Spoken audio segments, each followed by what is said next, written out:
gracias a Luis Montiel y voy a ceder la palabra a Luis Martínez Calero y su ponencia de la sintaxis del imaginario, una hermenéutica de la figuración, dos puntos, la imagen en la poesía contemporánea.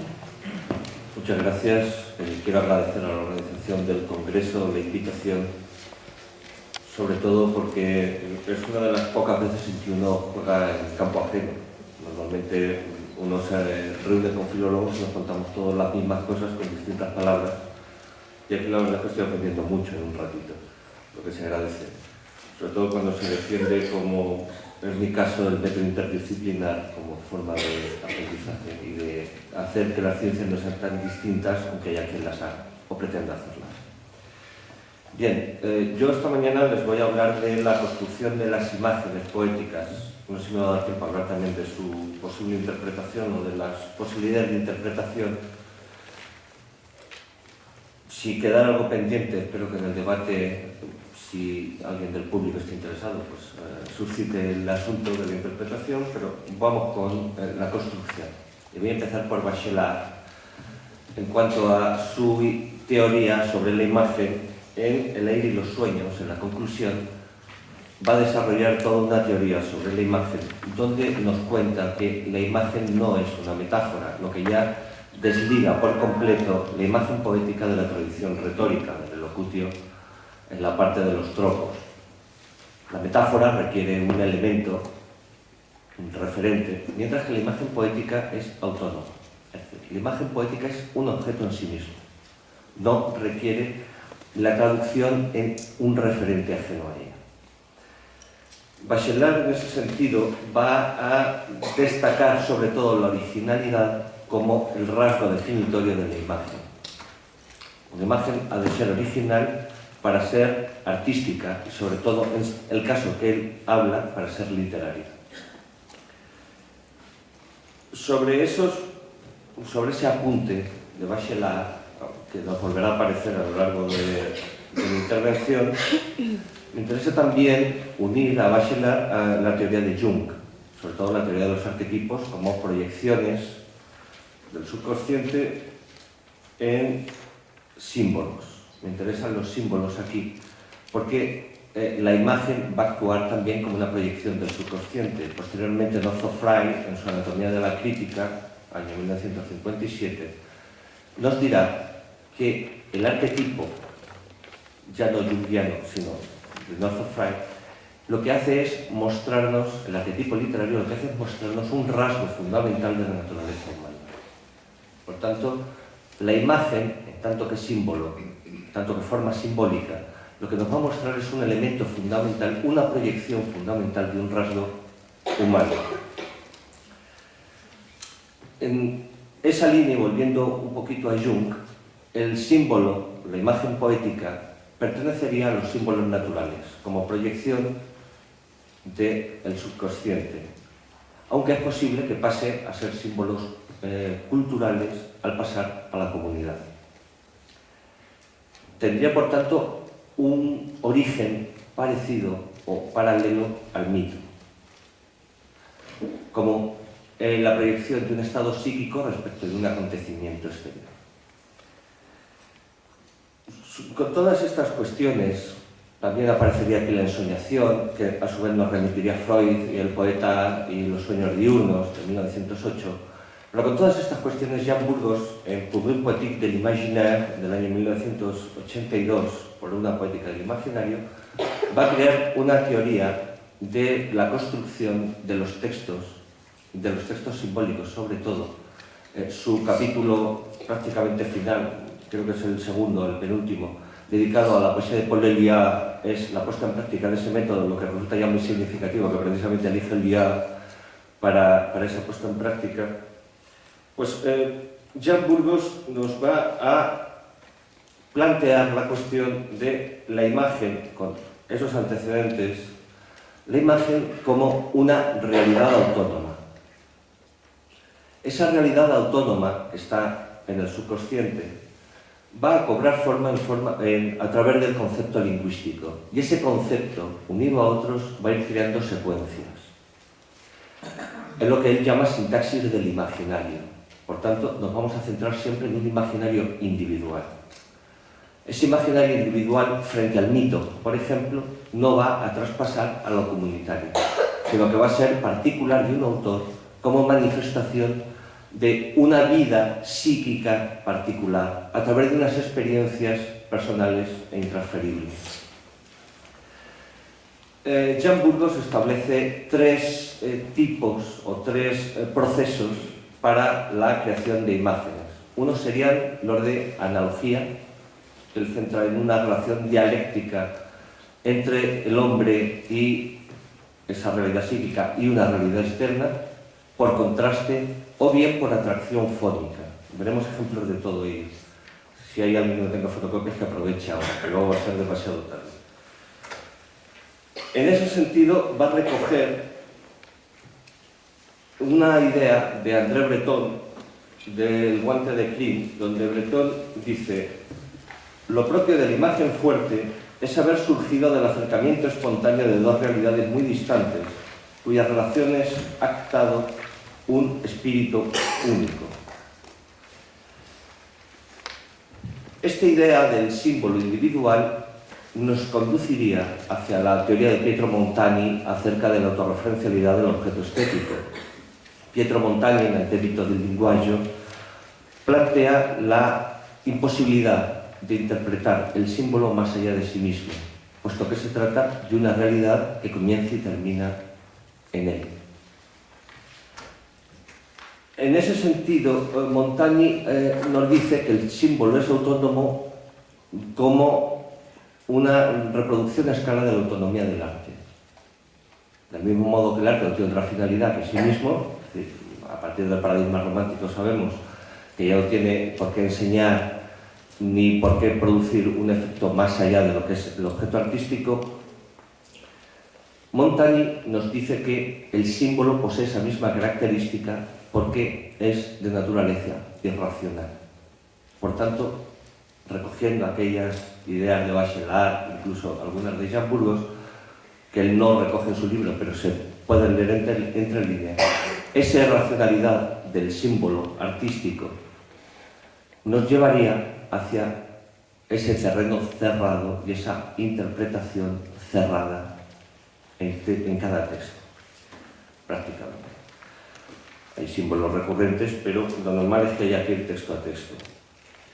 También veremos que esto produce algunos problemas a la hora de interpretar o a la hora de leer determinados poetas. Entre los ejemplos encontraremos un caso muy llamativo. Bien.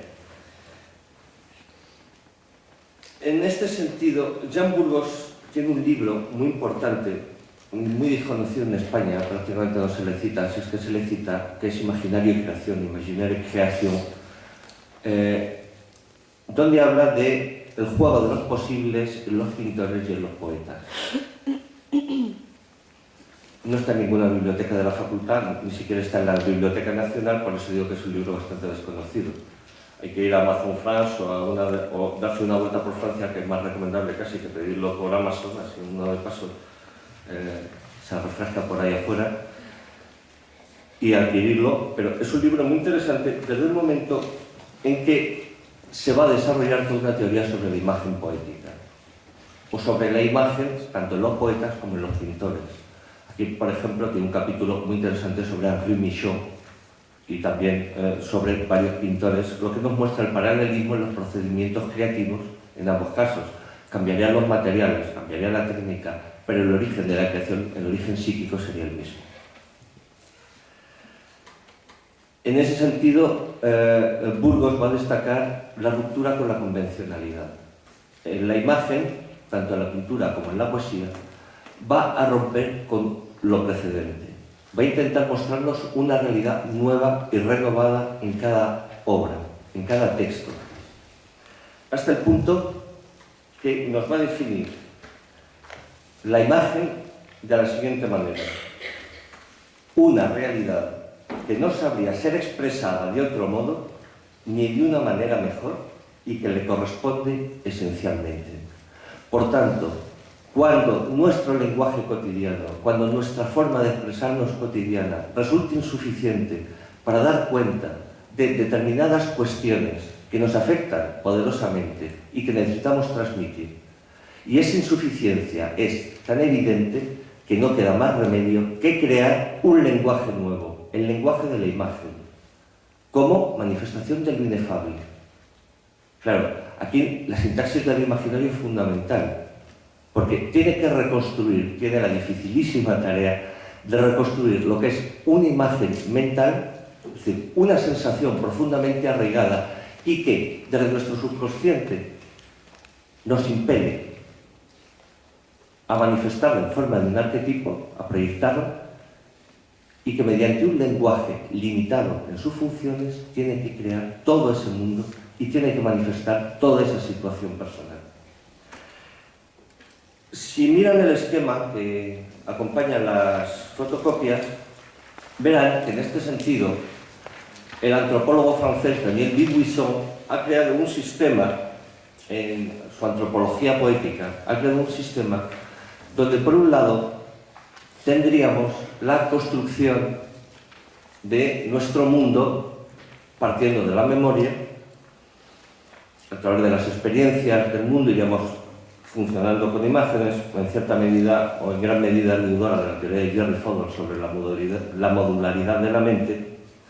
A su vez esas imágenes se convertirían en conceptos lingüísticos y por ahí iríamos simbolizando nuestra realidad mediante el lenguaje, que sobre todo nuestro lenguaje es eminentemente simbólico o inherentemente simbólico.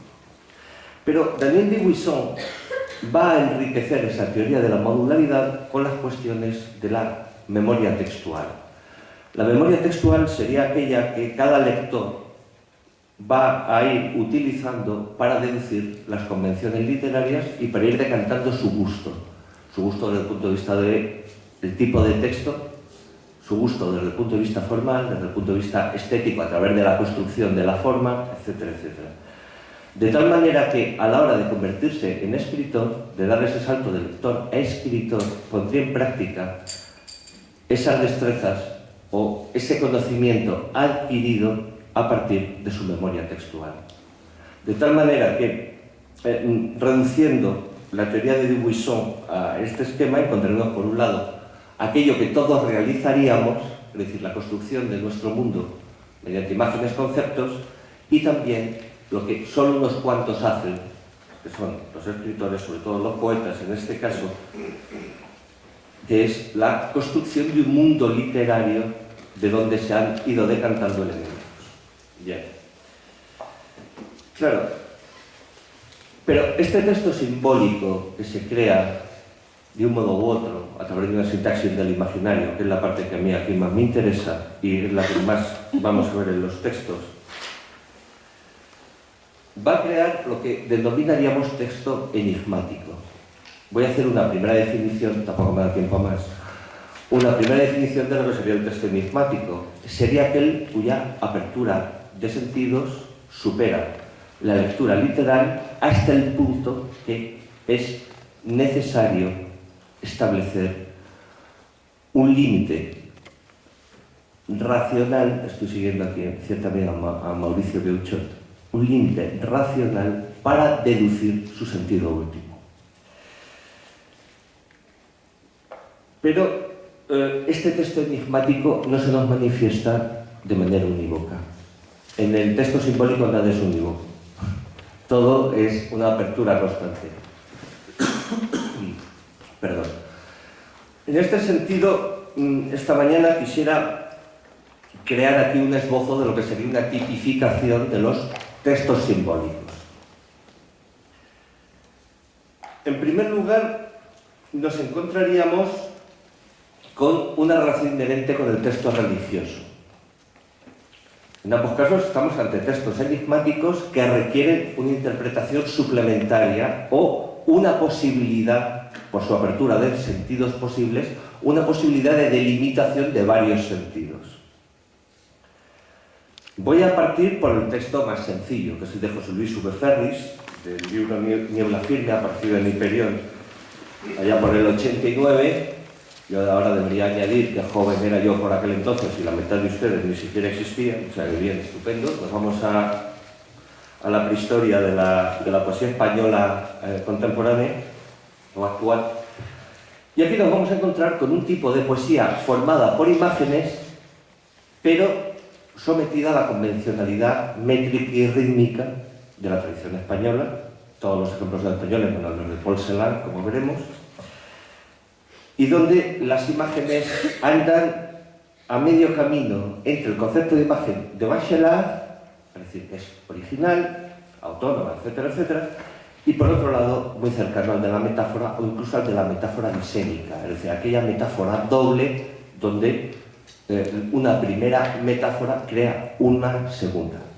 Vamos con la lectura del poema y así lo verán. Asumes la humedad si a oscuras te la nombro, y aquellos senos leves que suenan como vidrio se tornan peces hondos y ráfagas y espigas, perpetrando en mis labios su victoria inminente. Te entiendo como nunca, pero es tarde, mi amor, es ya muy tarde, para andar pleiteando con el día y dejar que su arcángel nos delate, para hundirnos desnudos en la brisa sin que apenas se abrumen las estatuas, sin que el aire conspire en nuestro aliento ni marque urgentemente el número del mundo, o la sombra descubra esa cinta amarilla que condensa este amor o su historia. Aquí, entre el deseo, en la fija encrucijada que asilaron tus ingles, donde la lluvia hunde la humedad de sus pájaros, o la noche congrega, paciente, la negrura, beberemos despacio nuestros mares perdidos.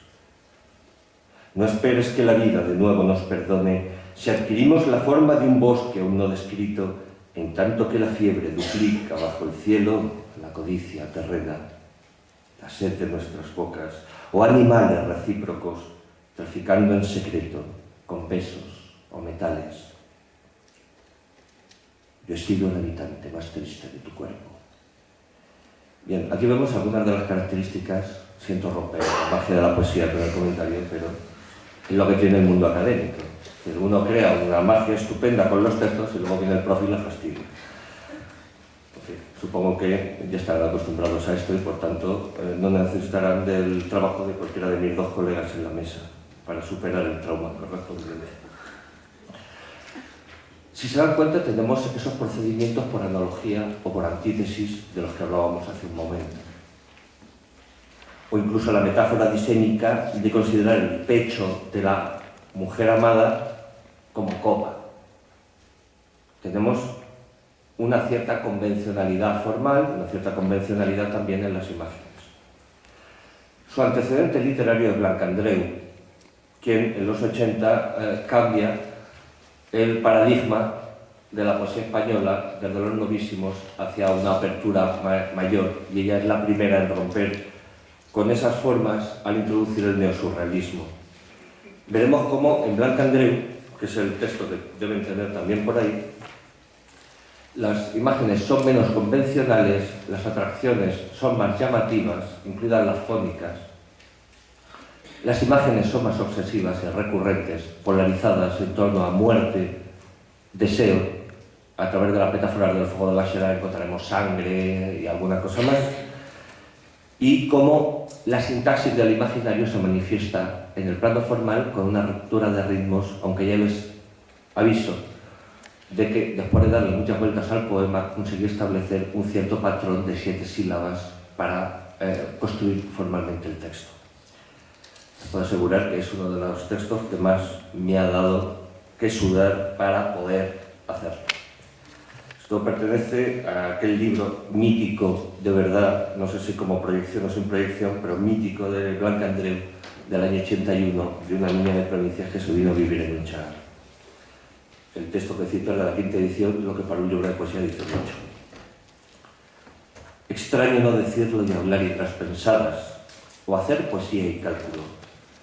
Extraño no contarte que el cianuro cioral viene sobre las 10, o viene Rilke el poeta a contarme que sí, que de veras tú pasas a mi sangre. Pero ¿de qué nos sirve? Veneno y sombra extraña. Extraño no decirlo de metales muy fríos y faltos de latido. Amor, es eso. Yo bebo violas rotas, pienso cosas quebradas. En verdad yo me bebo la infancia del coñac, bebo las locas ramas virginales, bebo mis venas que se adormecen para querer morir. Bebo lo que me resta cuando dejo mi cuello bajo la luna de guillotina. Bebo la sábana de los sacrificios y bebo el amor que salpica sueño. ¿Pero de qué nos sirve? Aquí tenemos la parte opuesta al poema de Ferris. En Ferris hay un desamor, pero todavía gozoso.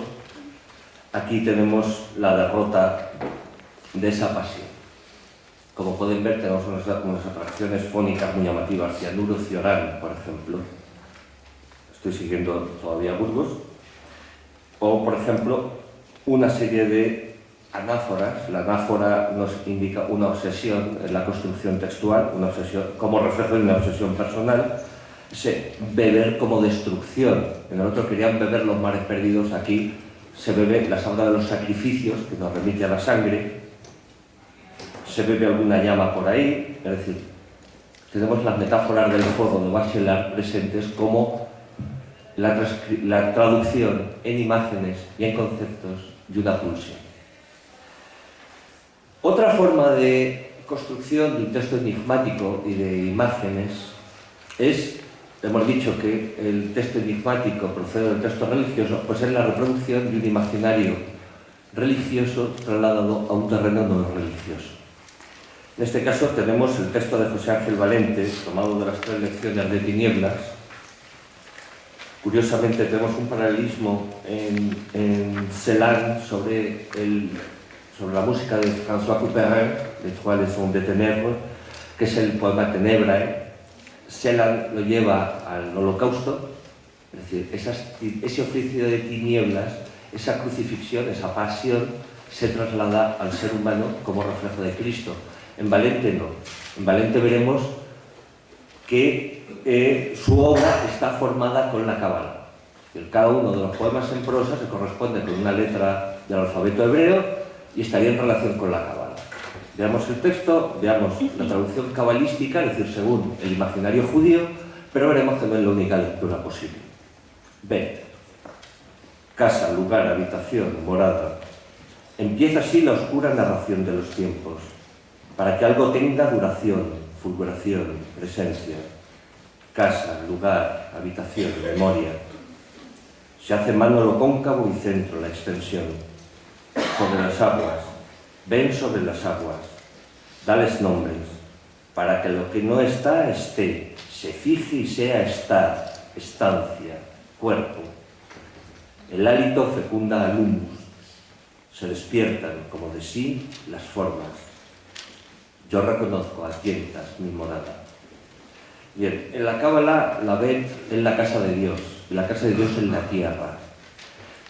En último término nos remitiría hacia el templo de Jerusalén y como ya convertido en templo mítico, como templo celestial, pero también su manifestación humana, la casa del hombre como templo. Esto, si entramos en la cuestión de la mitocrítica, nos llevaría incluso al culto de los antepasados por esa línea, ¿no? La parte de la casa dedicada al culto de los antepasados, que es templo, que en el mundo micénico se termina convirtiendo en una parte exenta y que se va a terminar convirtiendo en un templo ajeno a la vida familiar. Bueno, pero como vemos, en el caso de la cábala tendría ese sentido religioso. Esa sería una lectura posible, que Valente está reconvirtiendo el imaginario judío, readaptándolo y transformando lo que es la cábala en poemas en prosa. Bien. Pero ¿y si lo interpretamos desde el punto de vista de la metapoesía? Por ejemplo, y hablamos de la memoria, hablamos del soplo creador como un paralelo de la creación. Recordemos que desde el romanticismo el creador literario, el creador artístico, está a la misma altura que el creador porque crea un mundo que antes no había.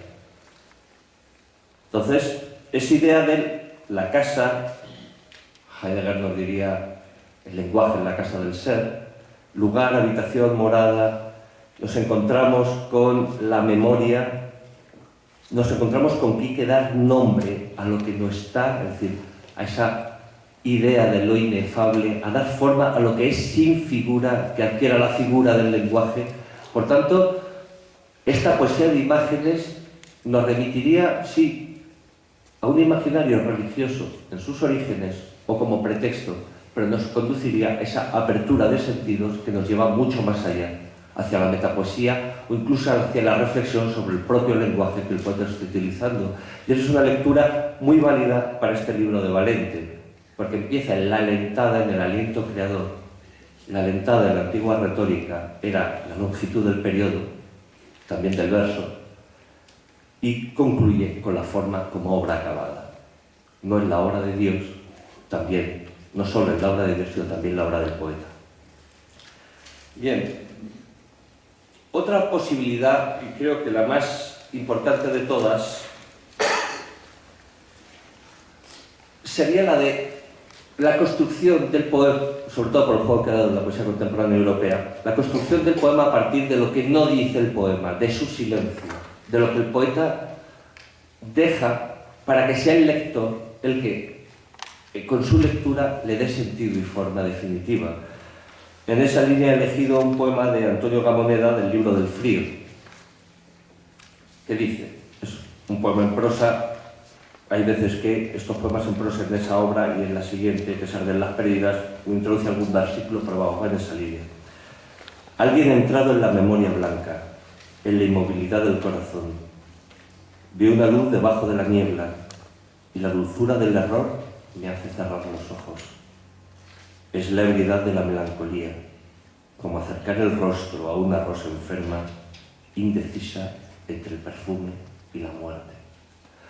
Al eliminar una cantidad tal de elementos y ampliar las capacidades de ese silencio, incluso superando los posibles recursos retóricos que el poeta ha tenido desde la antigüedad para conseguir esos efectos, estoy pensando por ejemplo en la reticencia, este silencio, estos espacios en blanco, esta ruptura, que nos dejan unos fragmentos a través de unas cuantas imágenes, unos fragmentos de esa realidad que el poeta desea manifestar, esa realidad interior, conseguimos que el enigma crezca y conseguimos que la imagen alcance todos sus efectos.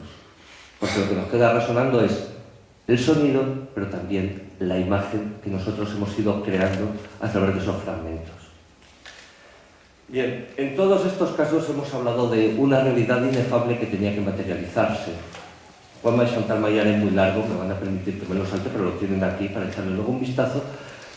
Lo único que les quería decir es, sobre todo, la cuestión del autocuestionamiento a lo largo del poema. Es decir, la cuestión existencial de Chantal Maillard, que me parece muy importante. Sobre todo a partir de Matar a Platón hay un giro radical en su producción poética, no tiene nada que ver con los poemas que había escrito antes sobre la India y algunas cosas más que escribió en su vuelta de su viaje a Oriente. Matar a Platón supone esa ruptura con un doble plano, primero arriba está en verso, abajo hay un diálogo en prosa y van paralelos hasta que confluyen al final del libro. Parece que no tienen nada que ver el uno con el otro, pero terminan confluyendo. En hilos tenemos ya una constante puesta en cuestión del ser, pero también de su lenguaje. Como vemos, tenemos una serie de términos por ahí entre interrogantes que nos llevan a qué entendemos por lo que estamos diciendo. Es posible utilizar permanecer. Permanece la carne herida, hay cicatriz. Ese cuestionamiento es también un cuestionamiento existencial, obviamente. Este libro además tiene un complemento, que es Usos, que es una serie de ensayos en prosa sobre filosofía, está en la colección de pretextos de filosofía. Entonces tenemos una reflexión constante en ambos planos. La lectura paralela de los dos libros nos descubre muchas claves de uno y de otro. Pero estamos hablando de ese sacar lo inefable del ser. Sobre eso de sacar lo inefable, esa experiencia tan profundamente humana, que es necesario un lenguaje otro, quizá quien mejor lo ha podido mostrar en una sintaxis del imaginario. Claro, Burgos piensa en poetas franceses. Yo, si se dan cuenta, he seguido poetas en castellano. Chantal Maillard es belga, pero es española, vamos. No hay ningún problema en ese sentido. Pero, sobre todo, lo he encontrado en Paul Celan. Paul Celan sí que nos manifiesta esa angustia a partir del trauma de la pérdida de su familia en el campo de concentración de Mikhailovka, cuando él se esconde con unos amigos un fin de semana pensando que van a ir a por ellos, que son jóvenes, para mandarlos a campos de trabajo, y a los que se llevan al campo es a los padres, que en teoría no tenían por qué ser detenidos, estaban deteniendo solo a los jóvenes. Al no encontrar a los jóvenes se llevan a los padres, y los padres mueren allí. El padre muere de tifus, a la madre le encomienda una tarea que no puede desarrollar y un guardián le pega un tiro en la cabeza y se acabó. Entonces, cuando él tiene conocimiento de todo eso, eso va a girar también su poesía. Acaba de aparecer en Trota hace muy poquitos meses la poesía de juventud, y vemos cómo los poemas a la madre no tienen nada que ver con el que yo les voy a leer ahora, con Volkswagen, Simiente de Lobo, o Lupino, o Altramuz, traducido al castellano más habitual. En ese sentido vamos a encontrar las atracciones fónicas, vamos a encontrar las recurrencias en cuanto a los términos, en cuanto a las imágenes, vamos a encontrar la ruptura de la forma hasta límites insospechados. Es decir, no solo la imagen rompe la tradición literaria por su originalidad, no solo rompe con lo que pudiera haber parecido, no, rompe también el lenguaje. Necesita una ruptura de la forma para que eso inefable nos pueda transmitir con toda su complejidad ese estado que ha producido la muerte de la madre, sobre todo de la madre. El padre nunca tuvo muy buenas relaciones, porque el padre se empeñaba en llevarlo a una escuela hebrea y él tenía, paradójicamente, como le demostraría el futuro, unas inclinaciones hacia el mundo alemán, hacia la alta cultura alemana. El padre era sionista y entonces, bueno, hasta que al final conseguir a la escuela alemana. Y eso creó una serie de tensiones. Entonces, la madre sí que es una imagen recurrente desde la poesía de juventud, en que le dedica un poema para el Día de la Madre, luego le manda otro poema a Ucrania, hablando de la nieve de Ucrania, que sería paralela a la nieve que él está viviendo en su campo de trabajo en Rumanía. Y este poema, que pertenece a los poemas póstumos, es quizá cuando esa imagen de la madre se nos muestra con toda su presencia real, una vez que la tragedia ha sucedido. El texto en concreto es del año 65. Veremos que 3 años después escribe un texto donde va más allá. Vamos con el siguiente de Lobo. Oh, flores de Alemania. Oh, mi corazón girando hacia los cristales infalibles en los que la luz se prueba cuando... Alemania, Hölderlin, desde el abismo. Así como en las casas de los judíos, como se rememoran las ruinas de Jerusalén, siempre debe quedar algo inacabado. Jean Paul, el Valle de Campania. Echa el cerrojo. Hay rosas en la casa. Hay 7 rosas en la casa.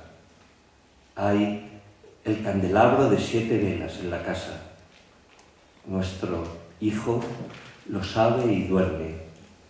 Lejos, en Mikhailovka, en Ucrania, donde asesinaron a mi padre y a mi madre, ¿qué florecía allí? ¿Qué florece allí? ¿Qué flor, madre, te lastimó allí con su nombre? A ti, madre, que decías Volkswagen y no Lupino. Ayer, uno de ellos volvió y te mató otra vez en mi poema. Madre, madre, ¿de quién era la mano que apreté cuando con tus palabras fui a Alemania? En Auschwitz siempre dijiste en Auschwitz sobre el Elba, en vuelo, madre. Allí vivían los asesinos. Madre, he escrito cartas. Madre, no llegó una respuesta. Madre, una respuesta sí llegó. Madre, he escrito cartas a... Madre, ellos escriben poemas. Madre, ellos no podrían escribir el poema que escribí yo por amor a ti, por amor a tu Dios. Alabado sea, dijiste, lo eterno y cantaste 3 veces. Amén. Madre, ellos callan. Madre, ellos permiten que la vileza me calumnie. Madre, nadie interrumpe cuando los asesinos hablan. Madre, ellos escriben poemas. Oh, madre, cuántos campos extraños dan tus frutos. Los mantienen y los nutren los que allí matan. Madre, yo estoy perdido. Madre, nosotros estamos perdidos. Madre, mi hijo se te parece. Coloca el cerrojo. Hay rosas en la casa. Hay 7 rosas en la casa. Hay el candelabro de 7 velas en la casa. Nuestro hijo lo sabe y duerme. Madre, los no perdidos con nosotros, los no perdidos, venciste, y con nosotros lo verdadero y justo y lo recto por voluntad del amor que reconcilia. Aquí se plantea precisamente, no se preocupe, en 3 minutos, en 1 y medio. Aquí se nos plantea una cuestión fundamental, que es la posible autorreferencialidad de los símbolos. Es decir, hasta qué punto la autobiografía de Celan, que yo les he apuntado antes de leer el poema, no justifica el poema. Es decir, los símbolos son interpretables de manera independiente del imaginario del poeta y de su biografía. Esa sería una cuestión importante aquí. No solo en Celan, también, por ejemplo, en la tradición española, en Carmen Conde, sin ir más lejos, en sus poemas durante el destierro, tras la guerra civil, y después de estar prácticamente 20 años sin ver a su marido, toda esa producción poética es interpretable, sobre todo a partir de lo biográfico. Esta sintaxis del imaginario en Celan tiene ya, como no, una cumbre, que es otro poema póstumo que Celan nunca publicó, que es el último de los que tienen, que es ZRTSCH, que sí que les he puesto en alemán, porque aquí la fonética es fundamental. La traducción importa más bien poco, aunque también se le he puesto la de Reina Palazón, porque es esa fonética la que articula ese mundo inefable, es decir, es casi una onomatopeya, es un rugido, es un grito, transformado en secuencias léxicas. Y el poeta lo ha hecho con una selección de atracciones fónicas que puede reproducir ese sonido. Y ya para concluir, la parte de hermenéutica, ya sabía que no me iba a dar tiempo, por tanto, si quieren la sacamos luego en el debate. Tenemos un paralelo a este poema, que es del 68, un cuadro de su mujer, de Gisèle Celan d'Étrange. En el momento en que Celan se suicida en el 70 ya estaban separados, pero en este momento tiene una relación complementaria de pintura, poesía, y ambos se nutren mutuamente de símbolos y de imágenes. Y aquí tienen un texto que estaría entre Wolfsburg y el que les acabo de indicar, y que es toda esta serie. Hay una serie de grabados en el 65, en el 68, hasta 10 años después de Celan. Por ejemplo, la obra pictórica de Gisèle Celan d'Étrange no adquiere el color. Esto es grafito sobre papel. Es cuando ya ha perdido esa vinculación con el poeta, cuando su obra se abre a otros temas, a otras técnicas, a otras formas. Entonces, bueno, creo que esto nos puede dar pie luego para el debate. Muchas gracias.